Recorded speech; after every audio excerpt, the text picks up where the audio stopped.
극동방송 2025 나라사랑 축제.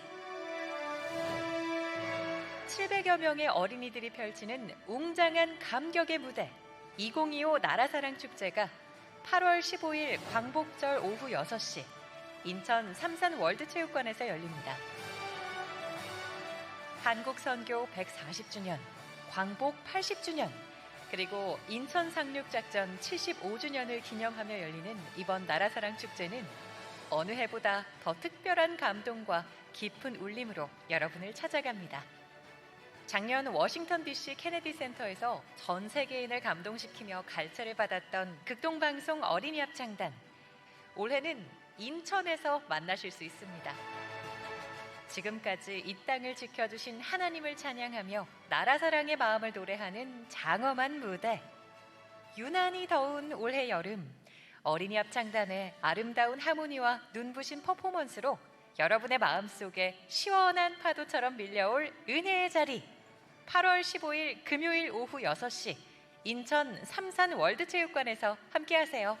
참가 신청은 단문 50원의 문자 샵 1069번, 우물정 1069번으로 나라사랑이라고 문자 주시면 참여할 수 있는 링크를 보내드리겠습니다. 자세한 사항은 극동방송 홍보국 02-320-0500번으로 문의하시기 바랍니다.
오늘 7월 20일은 오순절 후 6번째 주일입니다.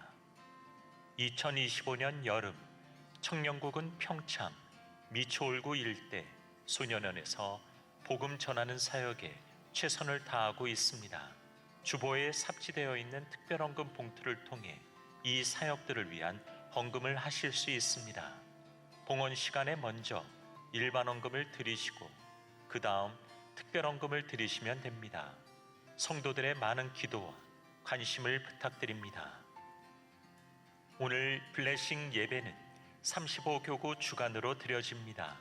온 교회가 35교구를 축복하며 중보하는 블레싱 예배가 되기를 소망합니다. 35교구와 모든 성도들을 블레싱 예배에 초대합니다. 7월 나래 열방 기도회가 7월 25일 오후 8시 부평성전에서 진행됩니다. 나래 열방 기도회에 오셔서 열방과 세계 선교를 위한 중보 사역에 함께 동참해 주시기 바랍니다. 작년 교육국 나가사키 성지순례 참여자, 주한 TBS 2기 수강생, 찬양국 추수감사주일 음악예배에 함께할 참여자, 교육국 부평 소년 2부 율동교사, 부평 청소년 2부 반주자, 부평 청소년 3부 여름수련회 주방 봉사자, 청소년 문화축제 주안제 스텝, 무료 심리상담 신청을 받습니다. 많은 신청 부탁드립니다. 지금까지 교회 소식이었습니다. 이외의 자세한 사항은 주보를 참조하시기를 바랍니다. 할렐루야, 할렐루야. 네, 오늘도 예배의 자리에 나오신 주안의 모든 성도님들 주님의 이름으로 환영하고 또 축복합니다. 지난주 제가 예배 시작할 때 너무 덥다고 인사를 나눴는데 이번 한 주간은, 지난 한 주간은 비 때문에 너무 많이 고생을 했던 것 같습니다.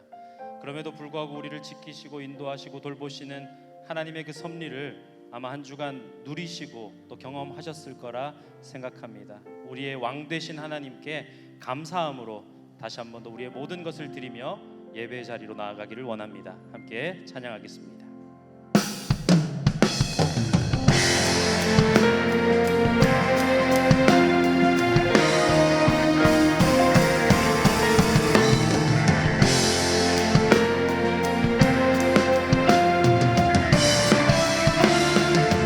왕이신 하나님, 왕이신 하나님 높임을 받으소서. 찬양하리라. 영원히 높임을 받으실 그 이름 찬양하리라.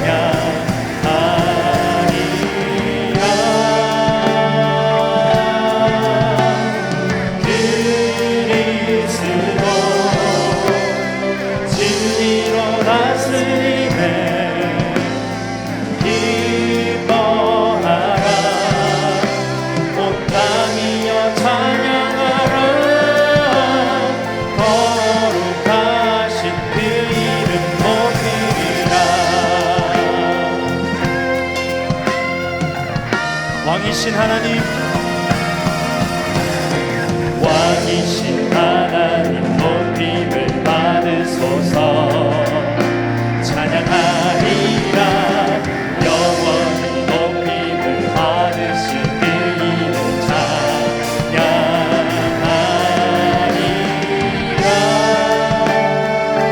그리스도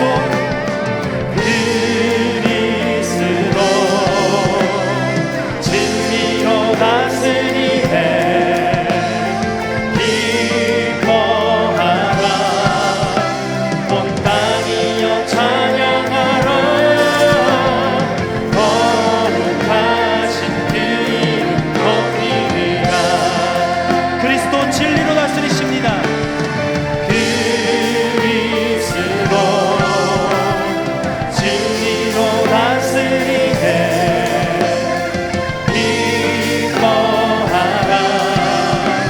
온 땅이여 찬양하라.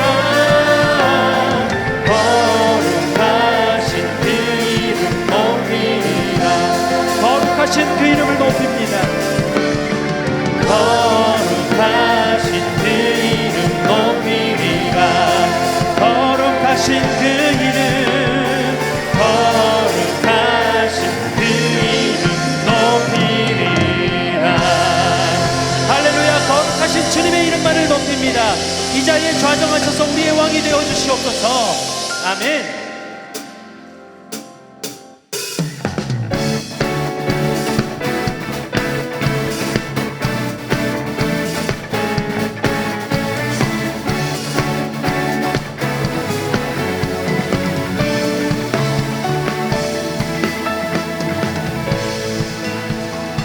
하늘 위에 우리 주님밖에 없습니다. 믿으십니까? 하늘 위에 주님밖에, 내가 사모할 자 이 세상에 없네. 내 맘과 힘을 믿을 수 없네. 오직 한 가지, 오직 한 가지, 그 진리를 위해 주는 나의 힘이요. 주는 나의 힘이요. 주는 나의 힘이요. 영원히 주를 의지하니. 주는 나의 힘이요. 주는 나의 힘이요. 주는 나의 힘이요. 영원히 주를 의지하니.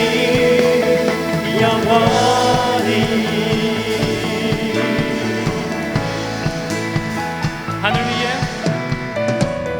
하늘 위에 주님 밖에, 내가 사모할 자 이 세상에 없네. 우리의 마음과 힘은 것이 못됩니다. 내 맘과 힘을 믿을 수 없네.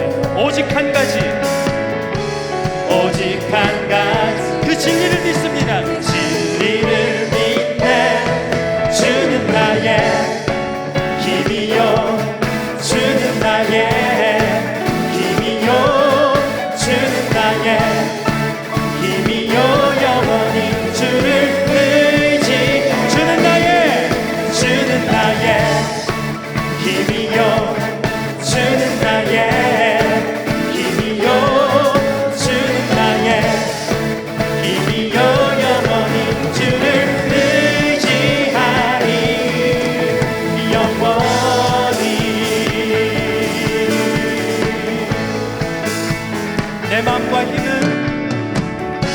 내 맘과 힘을 믿을 수 없네. 오직 한 가지, 그 진리를 주는 나의 힘입니다. 주는 나의 힘이요, 주는 나의 힘이요, 주는 나의 힘이요, 영원히 주를 의지하리. 주는 나의 힘이요, 주는 나의 힘이요, 주는 나의 힘이요, 영원히 주를 주는 나의 힘이요, 주는 나의 힘이요, 주는 나의 힘이요, 주는 나의 힘이요, 영원히. 우리 마지막으로 한 번 더 고백할까요? 주는 나의 힘입니다. 주는 나의 힘이요, 주는 나의 힘이요, 주는 나의 힘이요, 영원히 주를 의지하리.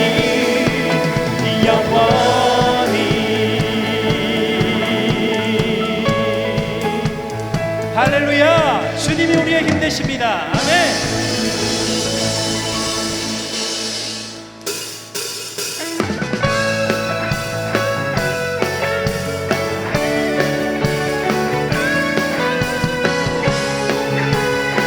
가장 낮은 마음을 우리 주님께서는 기뻐하십니다.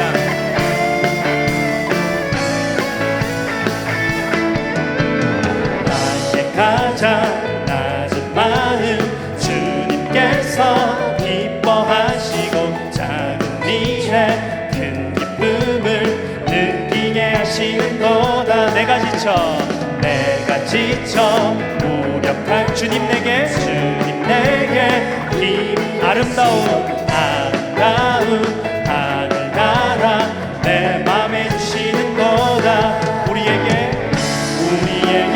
축복하신 하나님 사랑, 낮은 자를 높여주시고 아름다운 하늘나라 허락하시고 내 모든 것 예비하시네. 찬양함의 기쁨을 감사함의 평안을 간구함의 하나님 알고로 하셨네. 나의 가장 낮은 마음 주님께서 기뻐하시고 작은 일에 큰 기쁨을 느끼게 하시는 것. 내가 지쳐 무력할 때 주님 내게 힘이 되시고 아름다운 하늘나라 내 맘에 주시는 것. 우리에게 축복하신 하나님 사랑, 낮은 자를 높여주신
때 평안을 주시며 또 우리가 간구할 때 다 응답을 주시는 그 하나님을 다시 한 번 더 기쁨으로 찬양합니다. 우리에게 축복하신 하나님의 그 사랑을 찬양합니다.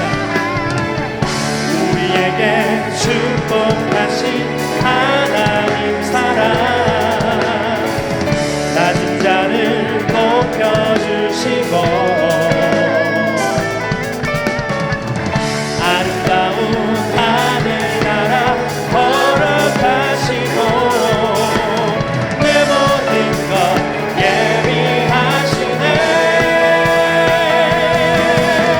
찬양함의 기쁨을 감사함의 평안을 간구함의 하나님 알도록 하셨네.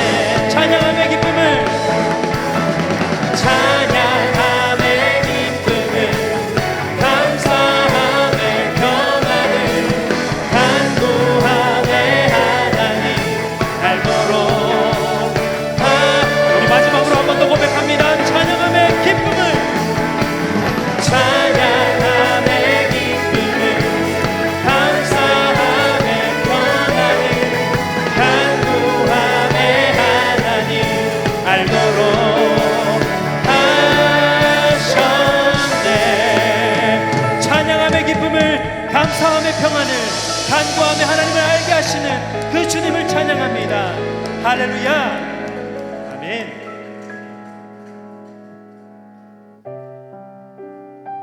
할렐루야. 우리 사랑하는 하나님을 찬양하기를 원하십니까? 그 하나님의 이름만을 높이기를 원하십니까? 우리의 믿음을 다해 이 시간 함께 고백하면 좋겠습니다. 사랑하는 나의 아버지, 그 이름을 높여드립니다.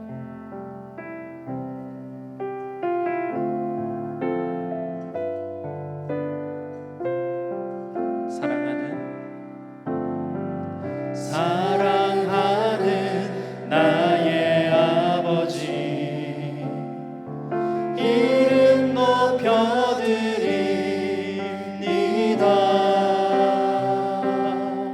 주의 나라 찬양 속에 임하시니 능력에 주께 찬송하네. 전능하신 하나님 찬양 언제나 동일하신 주, 전능하신 하나님 찬양 영원히 다스리네.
함께 기도하며 나아가기를 원합니다. 주님은 전능하신 하나님이십니다. 그 주님의 나라가 우리 가운데 임하기를 간절히 소망합니다. 이 예배 시간을 통하여 하나님의 말씀, 선포되는 그 말씀을 통하여 우리의 마음 가운데, 삶 가운데, 가정 가운데, 우리 공동체 가운데 주님의 나라가 임하는 모습을 목도하게 하여 주시옵소서. 우리 주님 한번 부르짖고 소리내어 기도합니다. 주님, 사랑의 하나님 감사합니다. 이 시간 오직 하나님의 이름만을 찬양합니다. 전능하신 하나님, 그 영원하신 하나님, 언제나 동일하게 우리 가운데 임하시는 하나님을 찬양하며 나아갑니다. 우리의 예배를 통하여 임재하시는 그 놀라운 능력을, 그 영광을 우리가 바라보게 하여 주시옵소서. 주님께서 우리에게 말씀하실 때 우리의 마음 가운데, 삶 가운데, 가정 가운데, 공동체 가운데 주님의 나라가 임하게 하여 주시옵소서.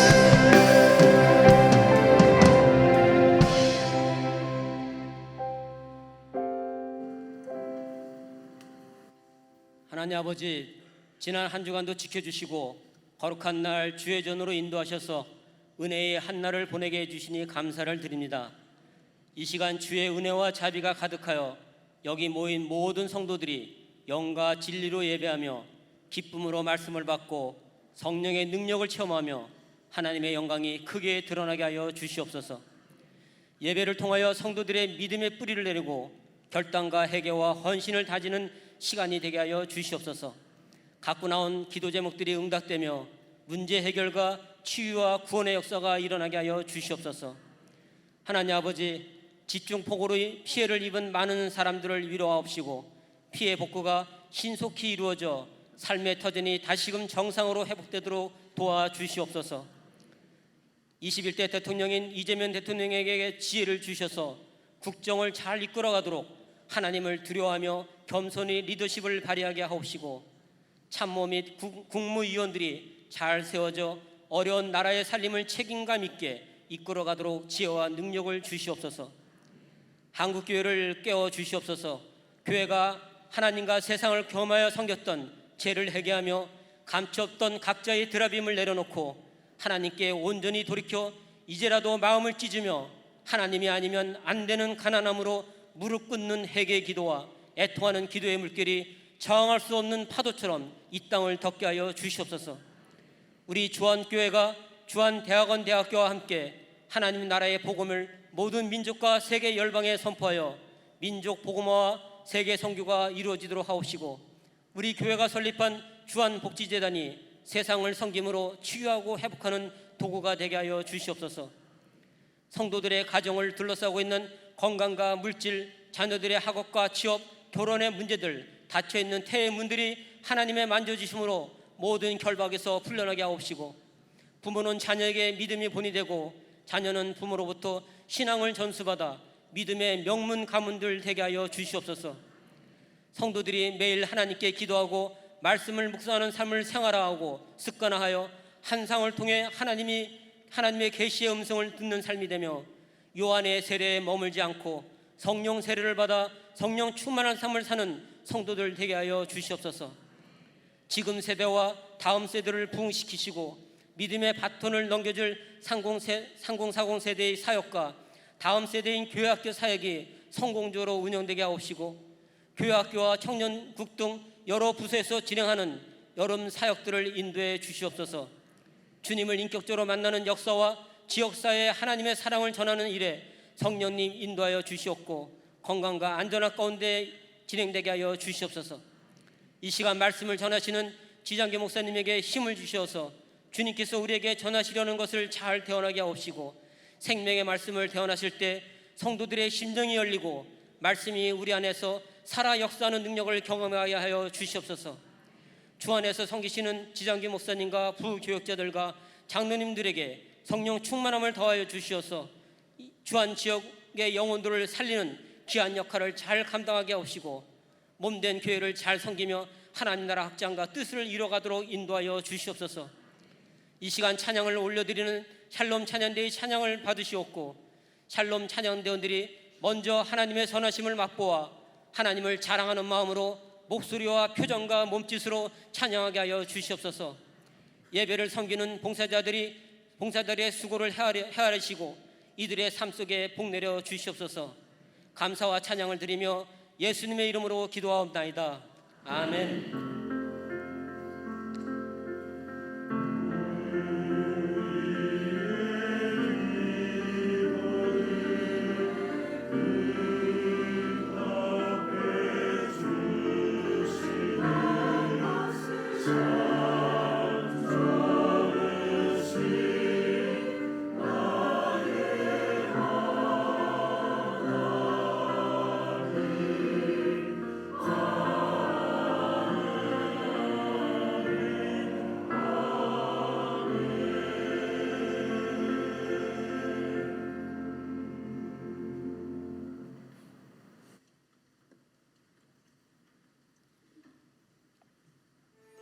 아볼로가 고린도에 있을 때 바울이 윗지방으로 다녀 에베소에 와서 어떤 제자들을 만나 너희가 믿을 때 성령을 받았느냐?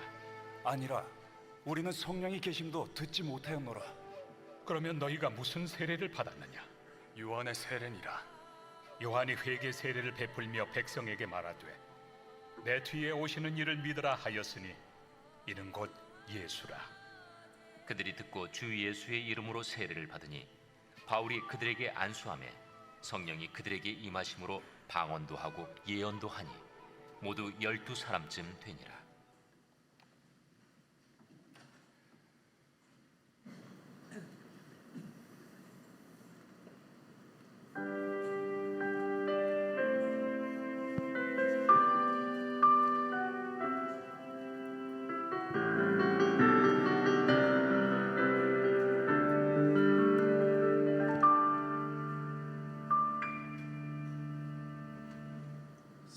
세상은 점점 어두워지고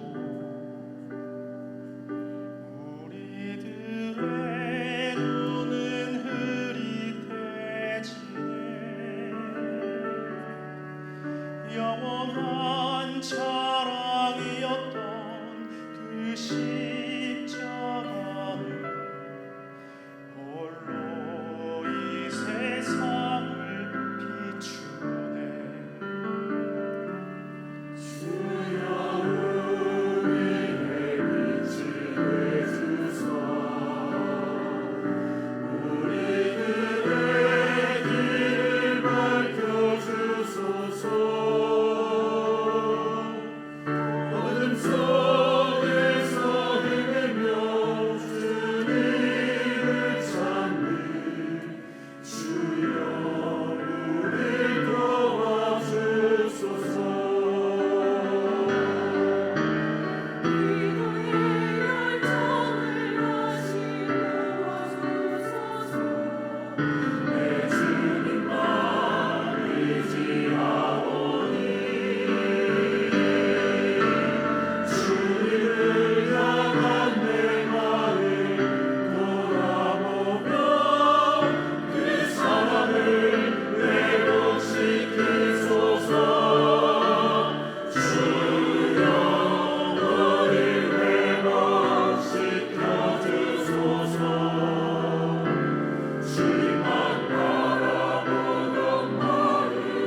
우리 하나님께서 우리의 삶을 온전히 회복시켜 주실 줄 믿습니다. 어둠 속에 있는 우리를 하나님께서 온전한 길로 인도해 주실 줄 믿습니다. 옆에 분하고 이렇게 인사했으면 좋겠습니다. 하나님께서 당신을 회복하실 것입니다. 예. 아멘. 오늘 세 가족 오셨는데요. 이귀인님 오셨습니다. 이귀인인 것 같은데 우리 힘찬 박수로 환영하고 축복하겠습니다. 네, 우리 그냥 가지 마시고요. 예배 후에 1층에 있는 새가족실에서 담당 교구장님을 만나시고 가시면 감사하겠습니다. 광고 하나 하겠습니다. 청년국 여름 사역을 위한 특별 헌금이 오늘 예배 후에 봉헌 시간에 드려지게 됩니다. 일반 헌금을 먼저 드리시고 준비하신 영상을 보면서 청년국을 위한 헌금을 드리시면 되겠는데요. 청년국은 올 여름에 평창과 미추홀구 이 교회 주변과 소년원에서 복음의 사역을 전하려고 합니다. 귀한 사역 가운데 아름답게 동참해 주시면 감사하겠습니다. 기도하겠습니다. 하나님, 오늘도 믿음의 자리에 우리를 불러주셔서 감사합니다. 하나님, 우리가 찬양으로 고백했던 것처럼 죄악 가운데 있는 우리를 하나님의 은혜로 회복시켜 주셔서 온전히 주님을 닮아갈 수 있는 귀한 마음으로 살아갈 수 있도록 우리 성도들의 마음을 하나님 붙들어 주옵소서. 말씀을 듣겠습니다. 하나님, 성령 하나님, 이 시간 우리에게 좌정하여 주셔서 말씀을 밝히 드러내 주시고 하나님의 뜻이 무엇인지 분별할 수 있는 귀한 믿음의 시간 될 수 있도록 주님 역사하여 주시옵소서. 예수님의 이름으로 기도합니다. 아멘. 생명의 말씀으로 나를 채우사 주의 길을 걷게 하소서.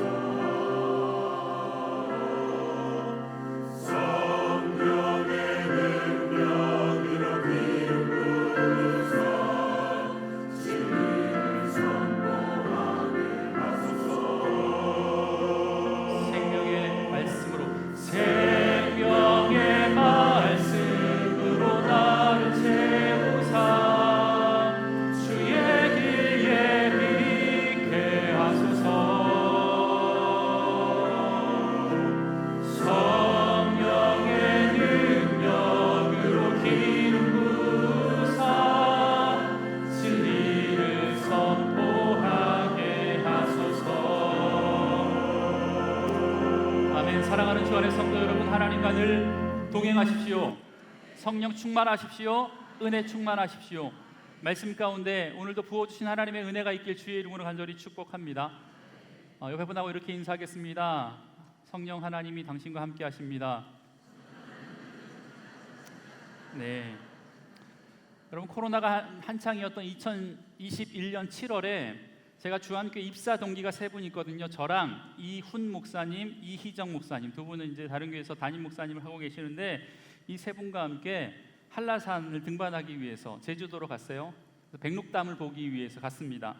7월 하순에 30도가 넘나드는 더위에 세 명의 중년 남자가 한라산 등반을 하겠다고 나서서 시작 전에 아침을 든든히 먹어야 된다고 아침을 먹고 있는데 그 전까지 가만히 있던 이희정 목사님께서 설교 준비를 해야 될 것 같다고, 나는 빠지겠다고, 한라산 입구에서 밑에서 기다릴 테니 10시간 기다릴 테니 하고 오라고 왔습니다. 어쩔 수 없죠. 그래서 저랑 이훈 목사님이 둘이 백록담을 향해서 아침 8시쯤에 출발했습니다. 그런데 1시간쯤 올라가는데 제가 무릎이 아파오는 거예요.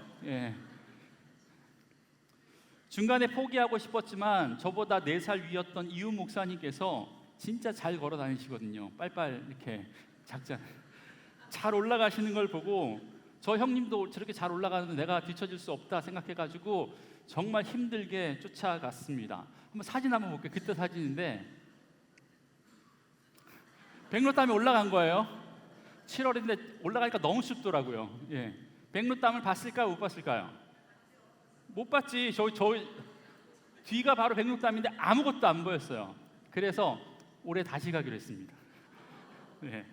자, 서너 시간이면 정상에 오른다라는 소식을 듣고 올라갔는데 무릎이 아파서 속도가 나지 않는 거예요. 그래서 가도 끝이 안 보이는 겁니다. 그런데 이미 새벽 5시부터 개장 시간에 맞춰서 산행을 시작하신 분들이 한둘씩 내려오기 시작을 하더라고요. 그래서 제가 내려오는 사람 붙들고 이렇게 물었습니다. 이제 얼마나 더 가면 돼요? 얼마나 더 남았어요?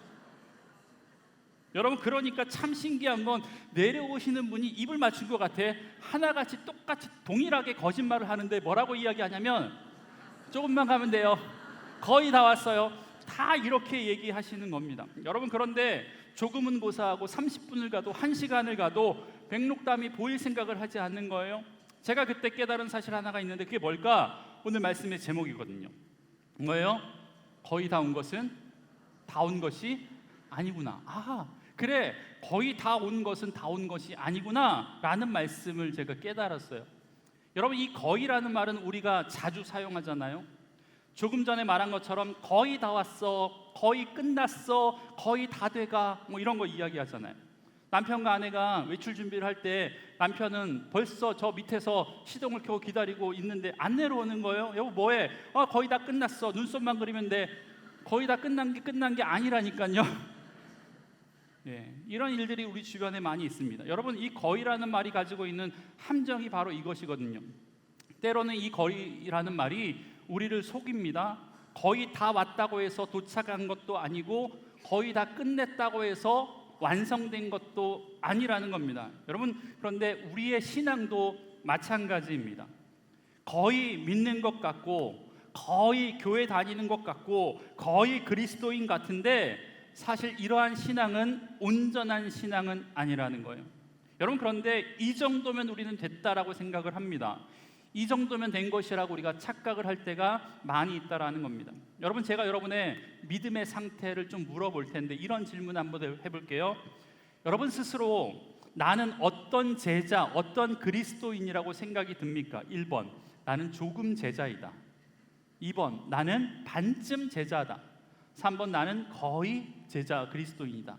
아니면 4번, 온전한 제자다. 대답 안 하셔도 돼요.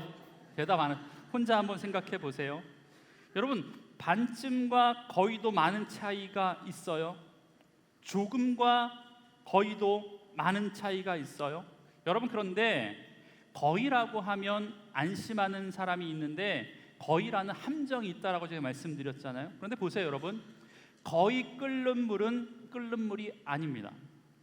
물을 끓이려면 100도가 되어야 되는데 섭씨 99도나 30도나 차이가 있지만 물을 끓지 않기는 마찬가지라는 겁니다. 물을 끓는 것이 목적이라고 이야기한다면 100도가 되어야 된다라는 거예요. 99도가 100도랑 거의 비슷하다고 하더라도 결과는 전혀 다르다라는 거예요. 끓거나 끓지 않거나. 여러분, 마찬가지로 일단 예수를 믿기로 했으면 우리의 목적은 온전한 제자, 온전한 하나님의 사람, 온전한 성도 그리스도인이 되는 것이 우리의 목적이 되어야 될 줄 믿습니다. 여러분, 조금도 안 되고 반쯤도 안 되지만 거의도 안 된다라는 것은 마찬가지예요. 오늘 본문에 보면 에베소에 있었던 제자들이라고 불리는 사람들의 모습이 바로 이런 상태였습니다. 바울이 2차 전도 여행을 끝마치고 돌아가는 길에 브리스길라와 아굴라와 함께 에베소에 잠깐 들리잖아요. 우리가 몇 주 동안 이야기했던 건데, 그래서 바울이 이 회당에서, 에베소에 있는 회당에서 예수 그리스도를 증거하는데 거기서 어떤 일이 일어나냐면 유대인들이 이렇게 부탁해요. 좀 더 오래 있으면서 저희에게 말씀을 증거해 주십시오. 여러분, 그 전까지 고린도도 그랬고 데살로니가도 그랬고 베레아도 그랬고 유대인에게서 이런 반응이 없거든요. 그런데 에베소에서는 그런 반응이 있었다라는 거예요. 그런데 바울이 마음이 좀 급했던 것 같아요. 일처리가 있었던 것 같아요. 그래서 부랴부랴 에베소에서 떠나면서 이렇게 그들에게 이야기합니다. 18장 21절의 말씀. 작별하여 이르되 만일 하나님의 뜻이면 너희에게 돌아오리라 하고 배를 타고 에베소를 떠나. 여러분, 에베소를 떠났다라는 거예요. 그런데 떠나면서 이 바울이 브리스길라와 아굴라를 에베소에 놓고 가잖아요. 아시죠? 기억나시죠? 그리고 안디옥으로 가서 바울이 2차 전도 여행을 마무리합니다. 그런데 2차 전도 여행 후에 바울이 3차 전도 여행을 바로 떠나거든요. 성경의 기록으로 보면 18장 22절 마지막이 이렇게 끝나거든요. 22절의 말씀, 안디옥으로 내려가서, 여기서 안디옥은 수리아 안디옥을 이야기하잖아요. 파송받았던 그 교회. 여기까지가, 그러니까 18장 22절까지가 2차 전도의 마지막이에요. 그리고 다음 절인 23절에 이렇게 기록합니다. 얼마 있다가 떠나, 어디를 떠나냐면 안디옥을 떠난다라는 거예요. 갈라디아와 부르기아 땅을 차례로 다니면서 모든 제자를 굳건하게 하니라. 여기서부터 3차 전도행이 시작이 됩니다. 여러분 1차와 2차도 마찬가지지만 2차와 3차도 마찬가지예요. 뭐냐면 전도행의 시작은 늘 안디옥 교회에서부터 시작되었고 마지막도 안디옥 교회로 돌아오면 그 전도행이 끝났다라는 거예요. 그리고 지난주에 봤던 이 아굴라 사건 기억나시죠? 아굴라 사건이 아니죠. 아볼로 사건이 바울이 3차 전도행을 시작하고 갈라디아와 이 부르기아 땅에 있을 때 에베소에서 벌어진 사건이라는 거예요. 그리고 나서 에베소에 바울이 갔다라는 겁니다. 그런데 오늘 본문에 보니까 19장에 바울이 에베소에 있잖아요. 그리고 에베소에서는 이미 그리스도의 제자가 있었고 바울이 그 제자들을 만났다라고 이야기합니다. 여기서 말하는 제자는 예수님의 12제자를 이야기하는 것이 아니라 사도행전으로 넘어오면 이 제자라는 개념은 굉장히 폭넓습니다. 예수를 믿는 모든 사람을 제자라고 이야기했어요. 1절의 말씀 이렇게 제가 한번 읽어보겠습니다. 아볼로가 고린도에 있을 때 바울이 윗지방으로 다녀 에베소에 와서 어떤 제자들을 만나. 여러분 바울이 그곳에서 제자 즉 예수 믿는 사람을 만났대요. 얼마나 기뻤을까? 자기가 복음 전해 달라는 것을 급한 이유로 떠나왔는데 그곳에 제자들이 있었다라는 거예요. 그런데 여러분 바울이 느닷없이 그런 상황 가운데 이상한 질문을 그들에게 하는 겁니다. 뭐라고 물어보냐면 2절의 말씀 너희가 믿을 때 성령을 받았느냐. 여러분 그들과 초면이었는지 혹은 얼마 동안 시간이 지나서 구면이었는지 대해서 성경은 침묵하고 있어서 알지 못하지만 바울은 뜬금없이 그들에게 이렇게 질문하는 거예요. 너희가 믿을 때 성령을 받았냐? 여러분 뜬금없이 왜 이렇게 갑작스럽게 질문했을까? 이 질문의 의도가 뭘까? 여러분 제가 바울이 뜬금없이 그 제자들에게 이렇게 질문한 것을 곰곰이 생각해 보니까 이유가 한 2가지 정도로 압축이 되더라고요. 첫 번째 이유가 뭐냐면 그들의 삶 가운데 바울의 눈에는 성령이 역사하시는 성령의 열매들이 보이지 않았다라는 거예요. 바울이 단순한 호기심이 아니라 그들의 삶에서 무언가가 부족해 보이는 것이 있음을 감지하고 그들에게 이런 질문을 했습니다. 성령 받았습니까? 라는 질문은 교리적으로 확인하는 절차가 아니라 그들의 말이나 행동을 보니까 성령 받지 못한 사람의 행동과 말이 들렸고 보였다라는 겁니다. 여러분 마치 여러분이 회사에서 가정에서 회사에서 직장에서 혹은 사회에서 이웃에게 내가 예수 믿는 사람입니다 라고 이야기할 때 너가? 라는 말 들어보셨죠? 안 들어보셨어요? 그럴 때 반응이랑 비슷한 것 아니겠습니까? 제가 한 10여 년 전에 초등학교 6학년 동창회를 한번 갔거든요.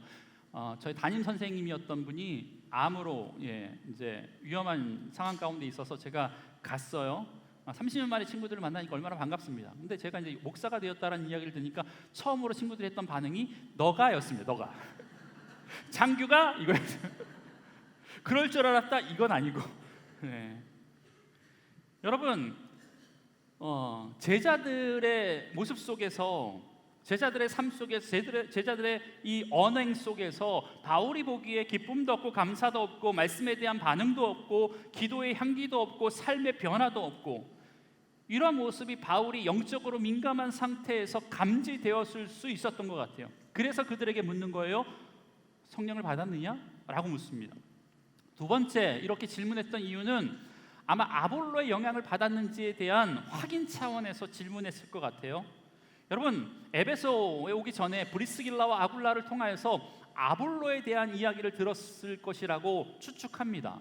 왜냐하면 아볼로가 대단한 사람이었잖아요. 우리가 지난주에 봤잖아요. 그렇기 때문에 아볼로의 상황에 대해서 미리 바울이 들었을 가능성이 굉장히 큽니다. 아니면 와서 바로 이 브리스길라와 아굴라를 통해서 이 이야기를 들었을 것 같아요. 아굴라가 어떤 사람이었는지 또한 그에게 부족함이 뭐였는지 그리고 그에게 가르쳐준 하나님의 도가 무엇이었는지 그리고 지금은 복음으로 다시 새로워져서 고린도 지방, 아가야 지방으로 가서 그곳에 목회자로 파송됐다라는 이야기까지 아마 바울이 들었겠죠. 그러니까 바울은 에베소에서 만난 제자들도 아볼로에게서 배운 사람일 수 있겠다라고 추측했을 거예요. 그러니까 자연스럽게 이런 의심이 들 수 있겠죠. 왜? 아볼로도 요한의 세례밖에 몰랐잖아요. 그러니까 그들에게 배운 사람이라면 아마 혹시라는 마음을 가지고 질문했던 거예요. 이들도 혹시 성령 세례에 대해서 모르나? 이들도 혹시 요한의 세례만 알고 있나? 라고 하는 의구심 때문에 확인하기 위해서 이러한 질문을 했겠죠. 여러분, 이 두 가지의 이유가 전혀 다른 이유가 아니라고 생각이 됩니다. 바울은 그들의 삶에서 성령의 역사나 성령의 어떤 열매가 보이지 않은 것을 감지했었고, 아볼로의 사건을 염두에 두고 혹시 이들도 이런 경우가 아닌가 싶어서 너희가 믿을 때 성령을 받았느냐라고 충분히 질문할 수 있다라고 생각이 됩니다. 여러분, 그렇다면 제가 여러분에게도 동일한 질문 해볼게요. 여러분들은 믿을 때 성령을 받았습니까? 여러분들은 믿을 때 성령을 받으셨습니까? 여러분, 이 질문은 어떤 사람들에게는 이렇게 들릴 거예요. 성령의 은사를 받았습니까? 성령을 체험하셨습니까? 성령의 능력을 받았습니까? 라고 받아들이는 분도 계실 거예요. 여러분, 물론 그것도 맞죠. 여러분, 그런데 바울의 질문의 의도는 그런 건 아니었던 것 같아요. 앞서 이야기했던 두 가지의 이유를 확인하고 싶어서 그들의 믿음이 예수에 대해서 듣고 배워서 생긴 믿음인지, 아니면 성령님의 감화와 성령님의 감동과 하나님의 임재로 형성된 것인지에 대해서 묻는 질문이었다라는 거예요. 여러분, 믿으려는 결심은요, 사람이 다 할 수 있어요. 믿고자 하는 의지도 있는 사람들이 많이 있습니다. 여러분, 그런데 그 믿음이 진정한 나의 믿음, 진정한 믿음으로 가기 위해서 필요한 것은요, 성령의 감화와 성령님의 감동이 있어야 될 줄 믿습니다. 그래야 온전한 믿음으로 나아갈 수 있게 되거든요. 그래서 사도 바울은요, 고린도전서 12장 3절에서 뭐라고 이야기하냐면, 성령으로 아니하고는 누구든지 예수를 주라 시인할 수 없느니라. 아멘. 여러분, 이게 진리거든요. 우리가 예수를 그리스도라고 고백하는 것은 내 의지와 내 감정으로 하는 것이 아니라 성령께서 주시는 마음, 하나님의 감동으로 이렇게 고백할 수 있다라는 겁니다. 여러분, 저는요, 예수님과 일면식이 없습니다. 예수님을 본 적도 없고, 예수님을 경험한 적도 없고, 예수님을 만난 적 일면식이 없어요. 여러분, 그런데 저는 그분을 한 번도 의심해 본 적이 없습니다. 그것뿐만 아니라 그분을 위해서 인생을 바치고 제 인생의 쌉으로 모시면서 지금 살아갑니다. 제가 믿음이 좋은 사람은 아닌 것 같아요. 하나님에 대한 믿음도 그렇고 사람에 대한 신뢰도 그렇대요. 그리고 엄청난 열정과 열심을 가지고 살아가는 진취적인 사람도 사실 아닙니다. 굉장히 수동적인 사람, 굉장히 소극적인 사람이거든요. ISFP, 될 대로 되라. 나는 그냥 세워라. 세월이 가는 대로 살. 이런 스타일이거든요. 여러분, 그런데 제가 늘 수동적이었던 제가 예수님을 위해서는 뭔가 하고 싶고 뭔가 한번 일을 벌려보고 싶은 열정이 계속해서 일어난다는 거예요. 예전에는 더 했는데 십자가만 생각하면 눈물이 나고 더 사랑하지 못해서 더 많은 것 드리지 못해서 안타깝고 죄송할 때가 너무나도 많이 있어요. 여러분, 그렇게 변화될 수 있었던 이유가 뭐냐면 성령의 역사 때문이라는 거예요. 여러분, 우리의 삶이 이렇게 변화될 수 있는 이유는 다른 걸로 설명되지 않습니다. 성령의 역사, 성령님의 감화 감동 때문인 줄 믿습니다. 여러분, 인간의 지성으로는 예수님을 주님이라고 인정하실 수 물론 있지만 그분을 진정으로 주인답게 모시고 그분의 주권을 인정하면서 그분의 자녀로 그분의 주권에 순종하면서 살아가는 진정한 믿음은요, 의지로 되지 않습니다. 결단으로 되지 않는다라는 거예요. 그것은 성령의 감화와 성령님의 감동으로만 일어날 수 있게 될 줄 믿습니다. 이게 우리가 믿는 성령에 관한 고백이거든요.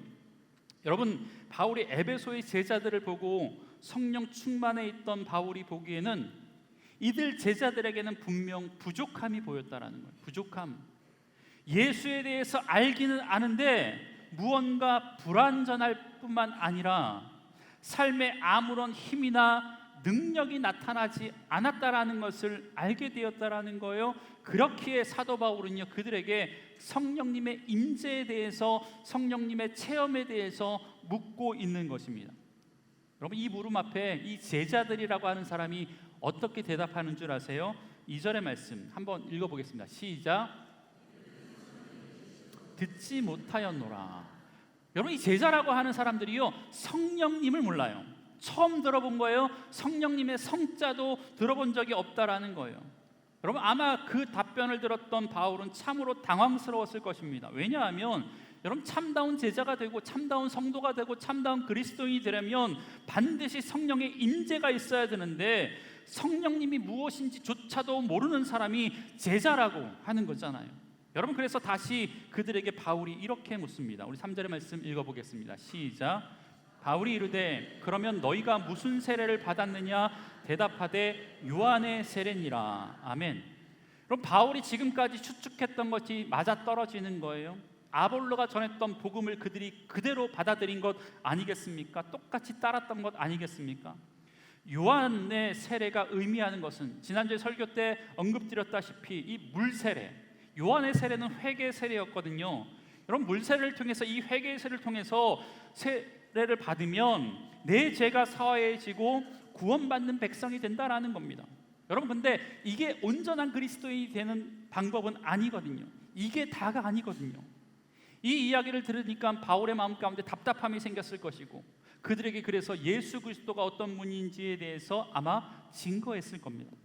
마치 여러분, 아볼로의 설교를 듣고 뭔가 부족함을 느꼈던 브리스길라와 아굴라가 그를 따로 불러서 하나님의 도에 대해서 복음을 전해준 것과 마찬가지의 일을 지금 바울이 제자들에게 하고 있었다라는 겁니다. 여러분, 오늘 본문에는 바울이 그 제자들에게 복음을 장황하게 설명하지 않아요. 짧게 이렇게 이야기합니다. 4절의 말씀. 바울이 이르되 요한이 회개의 세례를 베풀며 백성들에게 말하되 내 뒤에 오시는 이를 믿으라 하였으니 이는 곧 예수라 하거늘. 여러분, 오늘 본문에서는 아주 짧게 예수에 대해서 소개하는 정도로 언급하고 있는 것처럼 보이지만 아마 바울은 이 제자들에게 예수가 어떤 분이신지에 대해서만큼은 정확하게 이야기했을 것 같아요. 이렇게 설교하지 않았을까 제가 한번 추측해 봤습니다. 여러분, 우리가 진정한 그리스도인이 되는 것은, 참 제자가 되는 것은 요한의 물세례, 회개의 세례만으로는 충분하지 않습니다. 요한이 말한 회개의 세례를 받는 것은 준비일 뿐입니다. 요한이 말씀하신 예수 그리스도를 통해 성령의 세례를 받아야만 우리의 믿음이 온전해질 수 있습니다. 성령의 세례를 받지 않으면 우리는 아직 온전한 그리스도인이 된 것이 아닙니다. 그러니 성령의 세례를 받으십시오. 여러분, 이렇게 설교하지 않았겠냐라는 거예요.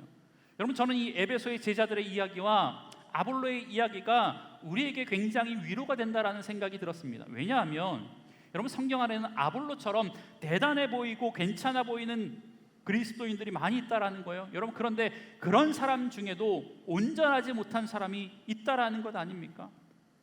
거의 혹은 반만 크리스찬이 있다라는 것 아니겠습니까?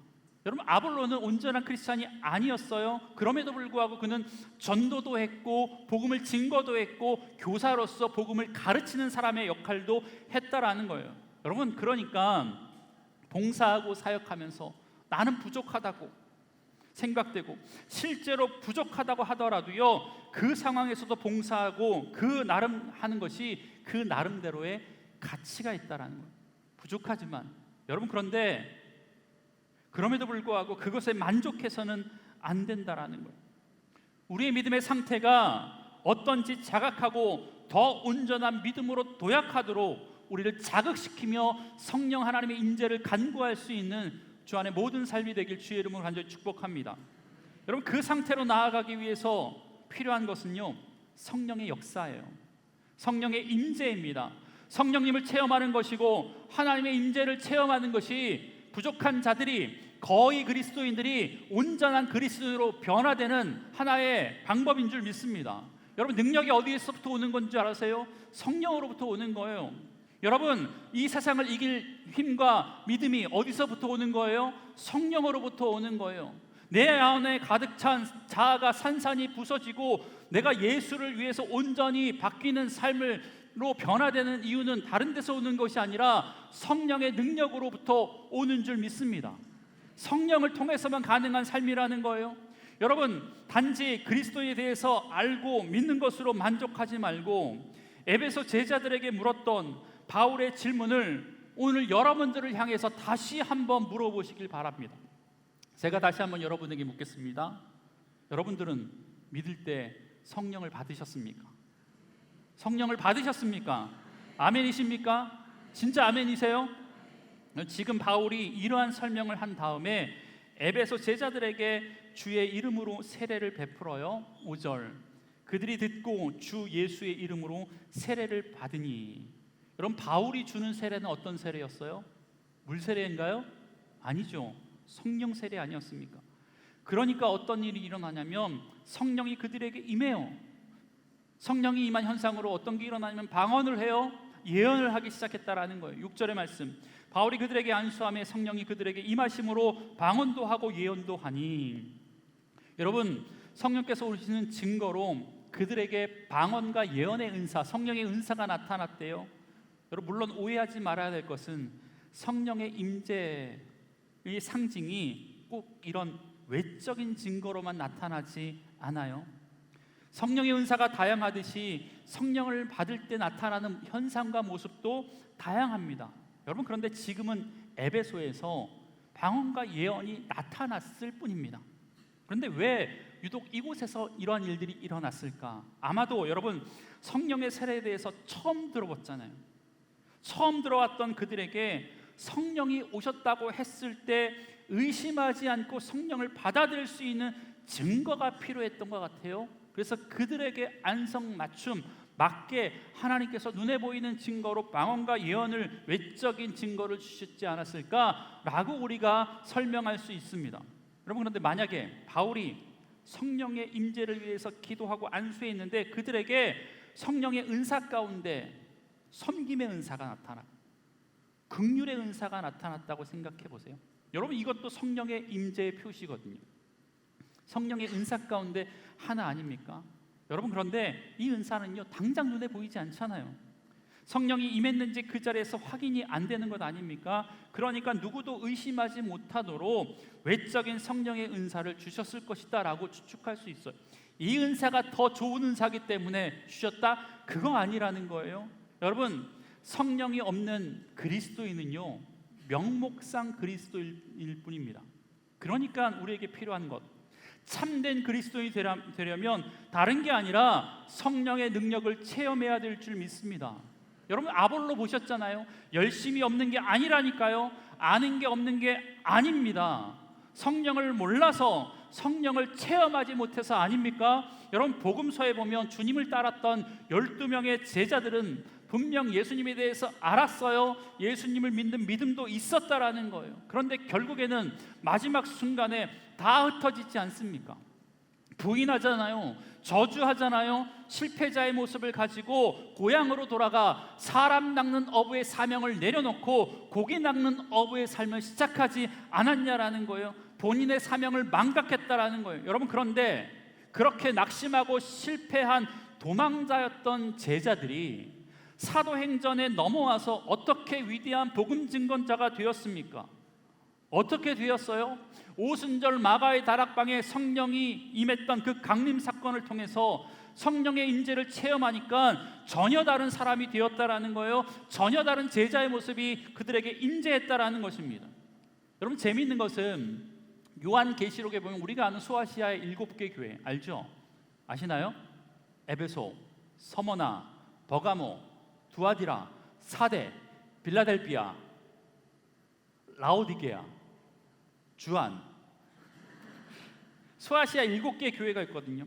여러분, 이 소아시아라고 하는 터키의 서쪽 지방의 이 주의 수도는 어디냐면 에베소였습니다. 에베소. 여러분, 그런데 중요한 것은 저 도시에 곳곳에, 소아시아 곳곳에 교회가 세워졌잖아요. 7개 교회가 세워졌잖아요. 굉장히 큰 교회들이 세워졌거든요. 여러분, 그런데 이 교회들이 누구를 통해 개척되었는지 아십니까? 바울과 연관된 교회는요, 이 7개 교회 가운데 에베소 교회밖에 없어요. 나머지 교회는 어떻게 세워졌을까?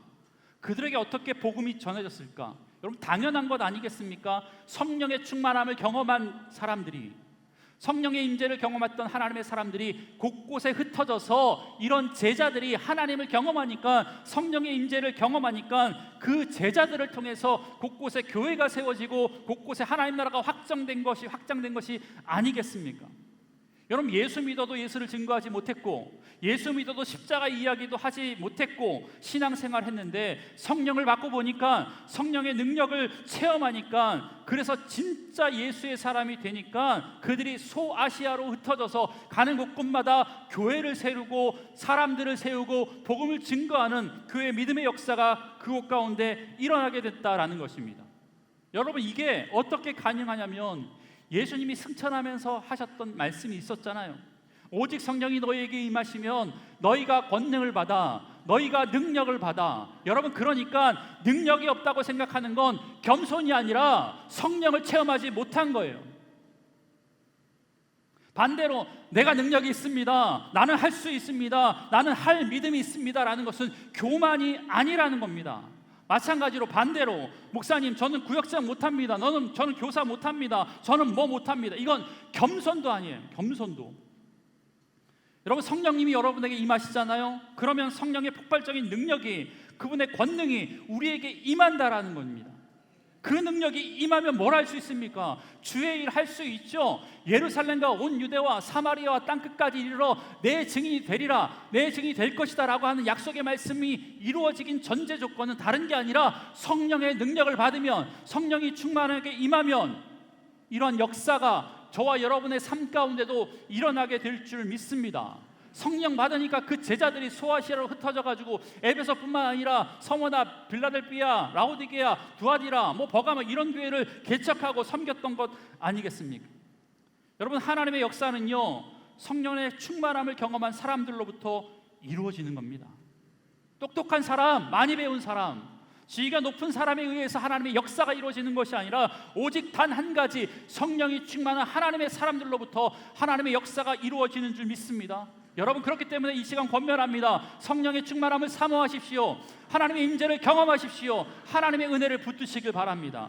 그게 있어야 진정한 온전한 믿음의 사람으로 변화되게 될 줄 믿습니다. 여러분, 그런데도 우리는 여전히 성령에 대한 이야기를 들으면 거부감이나 거리낌을 가지고 계신 분들이 있어요. 왜냐하면 성령이 주시는 현상이 광신자로 보이기 때문에 그래요. 내가 채통이 있지 어떻게 저렇게 믿어? 우리 교회가 장로교인데 순복음인가? 이렇게 생각하시는 분이 있다라는 거예요. 아니면 소위 성령 체험했다라는 사람들이 하는 말과 행동에 실망을 하고 상처받은 사람이 그렇게 생각할 수도 있다라는 거예요. 여러분, 이해가 되죠? 여러분, 그렇지만 한 가지 분명한 것은, 여러분, 성령의 충만함을 경험하지 않고서는 예수 그리스도를 제대로 믿을 수 없습니다. 진짜 그리스도인이 될 수 없다라는 겁니다.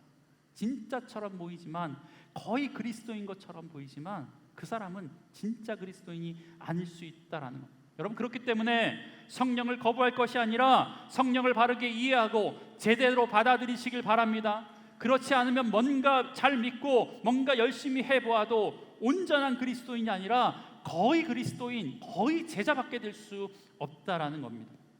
물론 어떤 경우에는요, 성령님을 받고 싶은데 받지 못한 것 같아서 답답해하시는 경우가 있어요.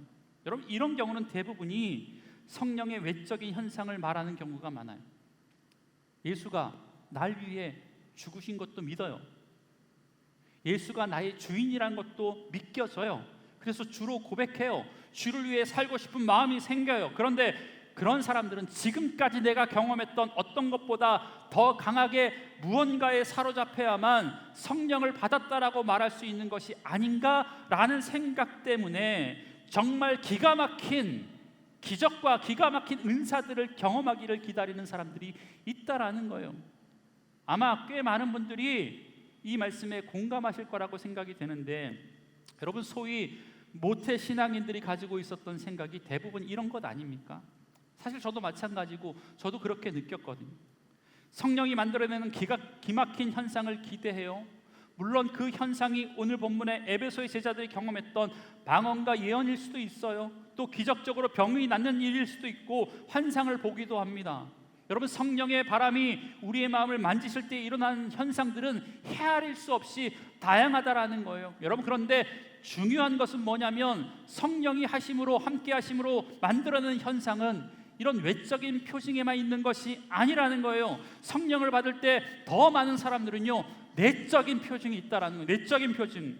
그게 뭔지 아십니까? 갈라디아서 5장에 보면 성령의 9가지 열매가 나오거든요. 사랑과 희락과 화평과 오래 참음과 자비와 양성과 충성과 온유와 절제니. 아멘. 여러분, 이게 성령이 우리에게 임재할 때 나타나는 현상이라는 거예요. 겉으로 쉽게 드러나지 않아요. 그런데 우리 마음 가운데 이러한 것들이 있다면, 아, 내가 성령 받았구나, 성령의 임재를 체험했구나, 확신을 가지셔도 된다라는 것입니다. 여러분, 성령의 임재를 체험했을 때 나타나는 현상은 다 각각이지만 하나의 공통점이 있어요. 그게 뭔지 아십니까? 그게 뭐냐면, 내가 주체가 되어서 하는 일이 아니라 나보다 더 큰 힘이 나를 사로잡아서 무언가를 하시게 한다라는 거예요. 방언도 마찬가지예요. 내가 하는 게 아니거든요. 외적인 은사도 마찬가지, 내가 하는 게 아닌데 동일하게 지금 이야기했던 내 안에 있는 힘으로 도저히 할 수 없는 사랑, 용서, 오래 참음, 자비, 충성, 감사, 절제. 내가 도무지 사랑할 수 없는 사람을 사랑하고 계십니까? 내가 도무지 용서할 수 없는 사람을 용서하고 계십니까? 성령께서 함께 계시다는 증거인 줄 믿습니다. 감사할 수 없는 상황인데 감사하고 계십니까? 기쁘지 않은 상황인데 내 마음 가운데 항상 희락의 영이 있습니까? 그거 다른 게 아니라 성령님이 여러분의 마음 가운데 있다라는 증거인 줄 믿습니다. 나보다 더 큰 하나님께서 나를 그렇게 이끌어 주신 거예요. 거룩한 성령님이 내 안에 계시다라는 확증인 줄 믿습니다. 여러분, 그러니까 거의 그리스도인과 거의 제자와 온전한 제자, 온전한 그리스도인의 차이는 한 끗 뭐예요? 성령입니다. 성령이 여러분의 임하에게 임하시면 여러분의 삶이 온전한 하나님의 사람으로 변화될 줄 믿습니다. 성령의 세례가 없으면 내 생각대로, 내 의지대로, 내 결단으로 믿는 거예요. 그런데 여러분, 그것은 아무리 노력해도 심리를 벗어날 수 없습니다. 그런데 하나님이 함께 하시고 주의 영이 나와 함께 하시면 내 의지와 내 결단이 아니라 성령께서 주시는 힘과 능력으로 걸어갈 때, 성령의 기름 부으심의 역사가 더해질 때 우리의 믿음이 온전한 믿음으로 나아가게 될 줄 믿습니다. 여러분, 아볼로처럼, 에베소의 제자들처럼 제법 괜찮은 신앙생활을 하고 있다고 생각되고, 이렇게 신앙생활해도 괜찮다 싶을 정도로 잘 하고 계셔도 여러분, 그럼에도 불구하고 성령의 능력을, 성령의 충만함을 날마다 사모하시길 주의 이름으로 간절히 축복합니다. 제가 마지막으로 하나의 이야기만 하고 마치겠습니다. 여러분, 보고로 만든 음식 좋아하십니까? 보고, 복지리 맛있죠. 복튀김 더 맛있죠. 저는 보고집에 가면 복껍질로 만든 그 초무침이 그렇게 맛있어요. 여러분, 그런데 우리가 아는 것처럼 이 보고는 맹독을 가지고 있잖아요. 0.01mg만 먹어도 사람들이 치사량이라고 합니다. 그러니까 얼마나 자연적으로 만들어진 독 가운데 가장 위험한, 우리가 아는 위험하다고 생각하는 청산가리의 500배에서 1000배 정도가 이 보고가 가지고 있는 독이다라고 이야기합니다. 그러니까 요리도, 보고 요리도 자격증이 있는 분만 할 수 있어요. 가끔 잘못 요리해가지고 먹고 죽었다라는 그런 기사가 나오잖아요. 뭐 좀 된 기사였던 것 같은데 찾아보니까 보고 새끼가 멸치랑 같이 잡아 올려와가지고 그걸 말려가지고 멸치볶음을 했는데 그 보고 새끼 말린 거에 들어있는 치사량 때문에 사람이 죽었어요. 여러분, 그만큼 위험한 것 아니겠습니까? 여러분, 그런데 만약에 여러분들이 보고 요리가 먹고 싶어가지고 식당에 갔는데 그 식당 메뉴판에 이런 글씨가 써 있다고 생각합시다. 맨 밑에 한번 읽어볼까요? 시작. 뭐라고 써 있다고요? 우리 집 보고 요리는 거의 안전합니다. 거의 안전합니다. 여러분, 이거 보시고 그 식당에서 복지리 드실 분, 거의 안전한데? 맛있는데? 2명 죽다 1명 죽어도 모르는데? 안 먹죠. 여러분, 왜 그렇습니까? 거의 다 온 것이 아니듯이 거의 안전한 것도 여러분 안전한 게 아닙니다. 여러분 우리의 신앙도 마찬가지예요. 거의라는 함정에 여러분 빠지지 마시길 바랍니다. 거의 믿는다라는 것은 결국에 믿지 않는 것이 있다라는 이야기고, 거의 순종했다라는 것은 결국에는 하나님을 전적으로 신뢰하지 못했다라는 것을 의미하고, 거의 회개했다라는 의미도 마찬가지 아닙니까? 거의 그리스도인이라고 이야기한다면 그건 역시 세상의 사람과 내가 별반 다르지 않다라는 것을 이야기합니다. 여러분 거의는 위험한 겁니다. 반쪽은, 전혀는 내가 노력이라도 할 텐데, 거의는 다 왔다고 생각하는 사람은 노력도 하지 않아요. 그리스도인이 된 우리가 온전한 그리스도인이 되는 방법은 다른 게 아닙니다. 우리의 열심과 노력이 아니라 성령의 능력과 성령의 임재가 우리 가운데 일어나야, 우리 가운데 임재되어야 우리가 온전한 하나님의 사람으로 변화될 줄 믿습니다. 여러분 그러니까 이 시간 우리를 온전한 그리스도인으로 바꾸어 주실 성령의 임재를 사모하시길 바랍니다. 그 성령님의 임재를 초청했으면 좋겠습니다. 그러면 그분이 우리 안에 거하심으로 말미암아 우리를 온전한 그리스도인으로 아름답게 만들어 주실 줄 믿습니다. 그 하나님의 임재를 사모하면서 우리 찬양의 자리로 나아가겠습니다.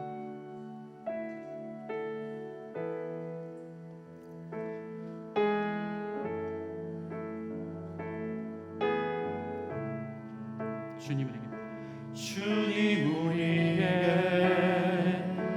임하소서. 주님의 얼굴 간절히 구하니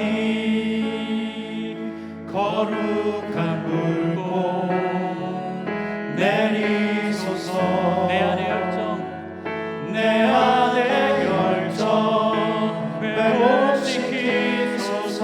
주님 우리에게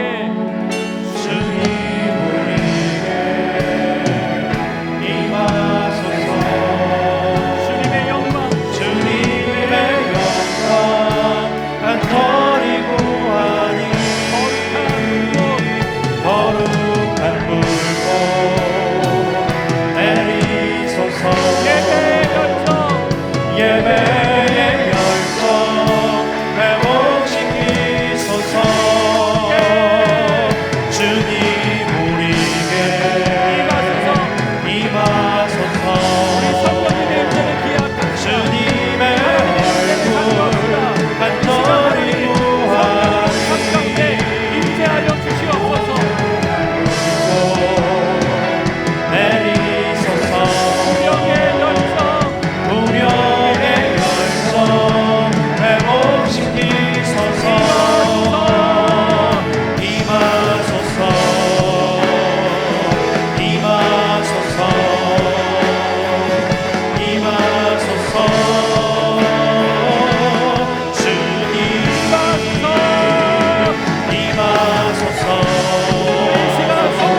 하나님을 초청하오니 하나님 그들의 삶 가운데 거룩한 영으로 임재하여 주시옵소서.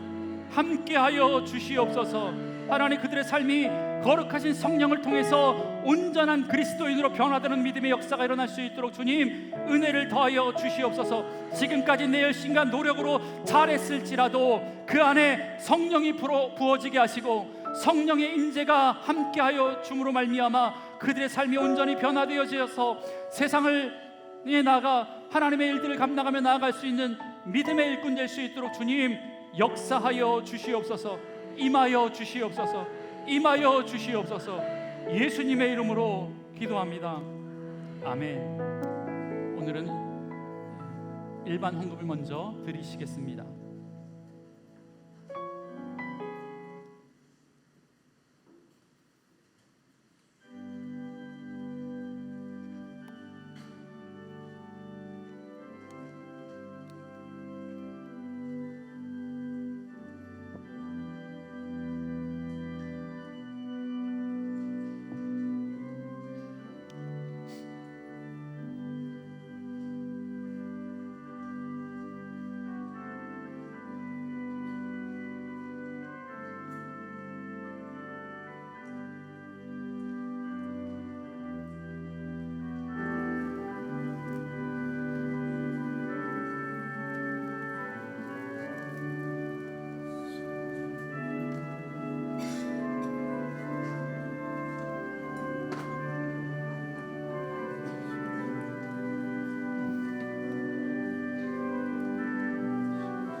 우리 준비하신 영상을 보시면서 이어서 성령국을 위한 봉헌 드리겠습니다.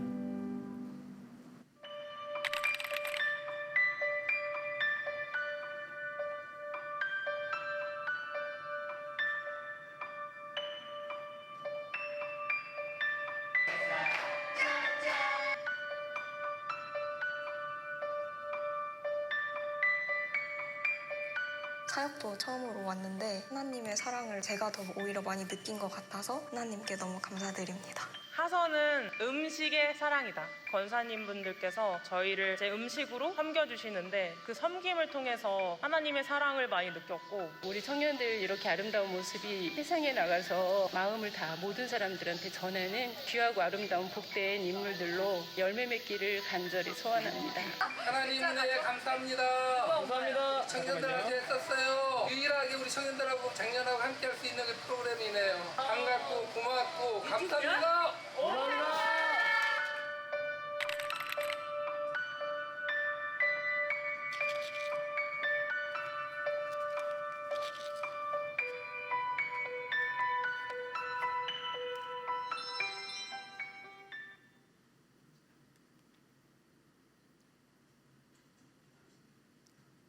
우리 다 함께 일어나서 봉헌 찬양하시겠습니다.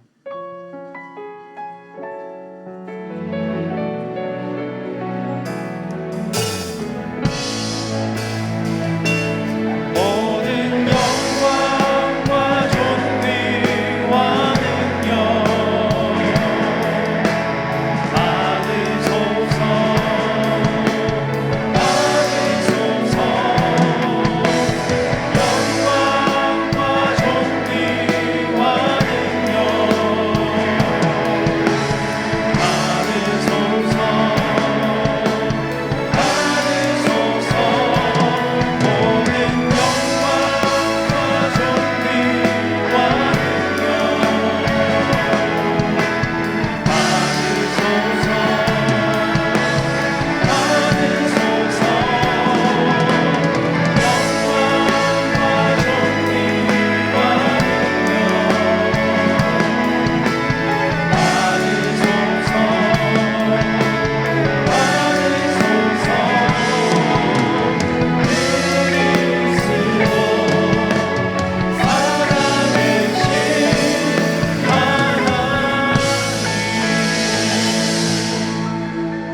오늘도 주님의 은혜를 기억하며 이 예물을 주님 앞에 올려드립니다.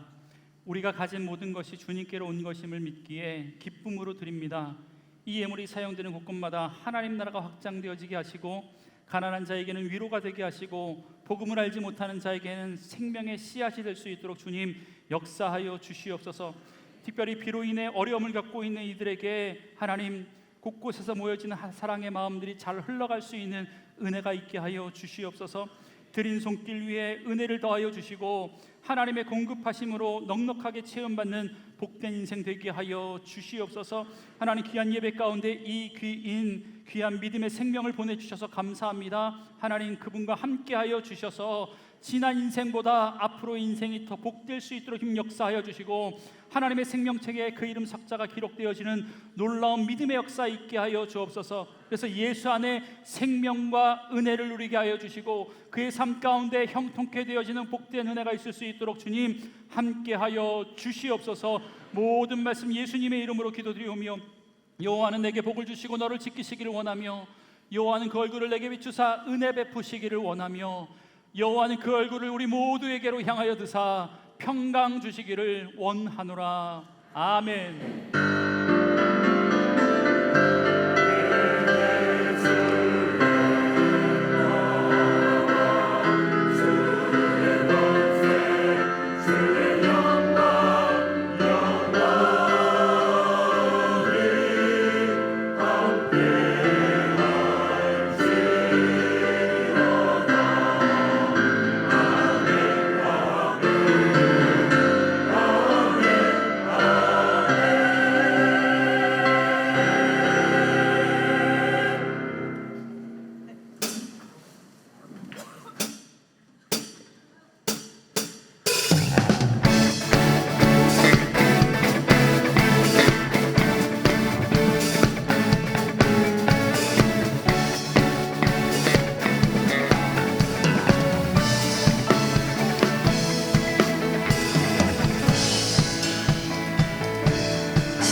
내가 사모할 자 이 세상에 없네. 내 마음과 힘을 믿을 수 없네. 오직 한 가지 그 진리를 믿네. 주는 나의 힘이요 주는 나의 힘이요 주는 나의 힘이요 영원히 주를 의지하니 주는 나의 힘이요 주는 나의 힘이요 주는 나의 힘이요 영원히 주를 의지 주는 나의 힘이요 주는 나의 힘이요 주는 나의 힘이요 주는 나의 힘이요 영원히 주를 의지하니 영원히.